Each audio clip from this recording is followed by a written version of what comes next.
glad you told her that. Appreciate you. Don't you need to stop? In the public service announcement around for the past 3 years. That's right. It's nasty and unattractive. Exactly. Yes, thank you. So, I ain't trying to attract neither one of y'all motherfuckers, so what difference do it make?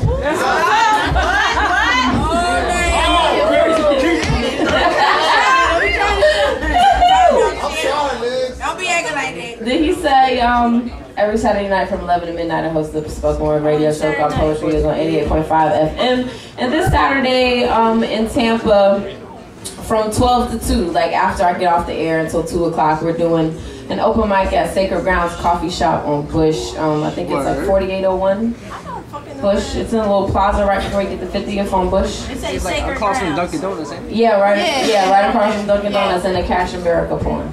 So we'll be there every third Saturday of the month doing an open mic after the radio show from 12 to 2. That's right. So we're not really performing together, or no? I'm doing a poem and she's doing a poem, and that's it. What the hell? They told me that shit. We changed our fucking minds, okay? That's cute. I run it. Not your venue. So We run it, damn it. that's right. Thank you, Isis. I'm in the women. That's right. That's right. That's right.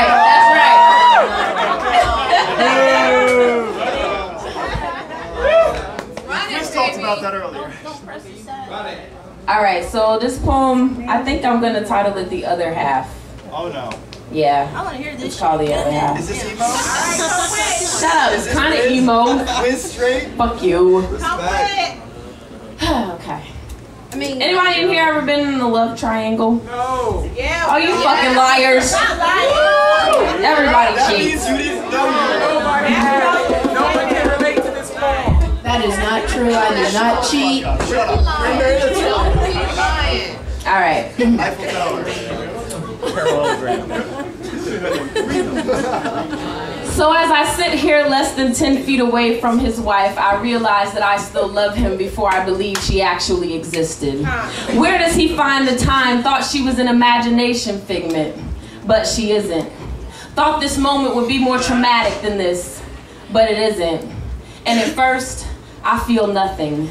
Except a little curiosity as I sit over here and she sits over there and he is somewhere. Resisting the urge to stare, I lower my head, not in shame but contemplation of this awkward situational comedy in the making. Can't help but laugh as I clean conjured justifications from underneath my nails in case I had to shake her hand. After all, she's married to the man. She probably recognized the residue of that charm of his. There was supposed to be no harm in this loosening of my conventions on the whim of an attraction. Don't know if there's a heaven, so I bartered my free pass in, hoping karma don't come asking for validation of this decision, because I would have no evidence to support my case. Because I used to say that I can never be the woman to look the woman whose husband she's fucking in the face to offer a cordial greeting or a smile with the same mouth that has taken him on vacation down south below the Mason-Dixon line several times. But what now, poet? What's the next step?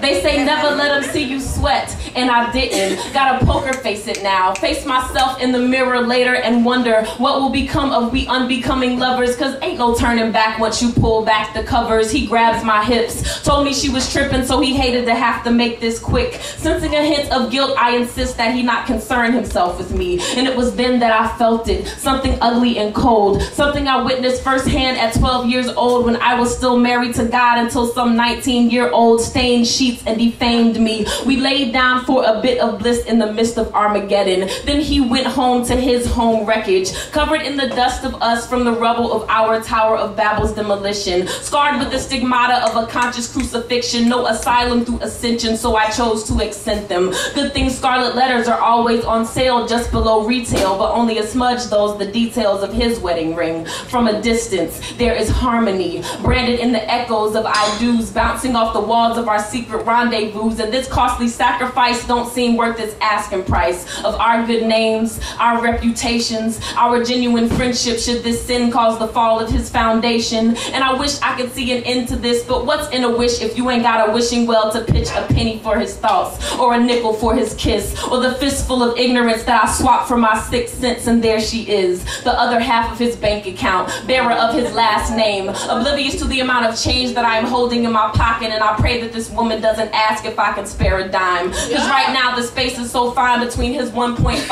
and my moral contemplation, like the distance between two radio stations, and I can feel the static as she brushes past me, holding their child fast asleep. Through closed eyes, the child asks me, what kind of person are you to be threatening my family? And I can't answer because I don't know.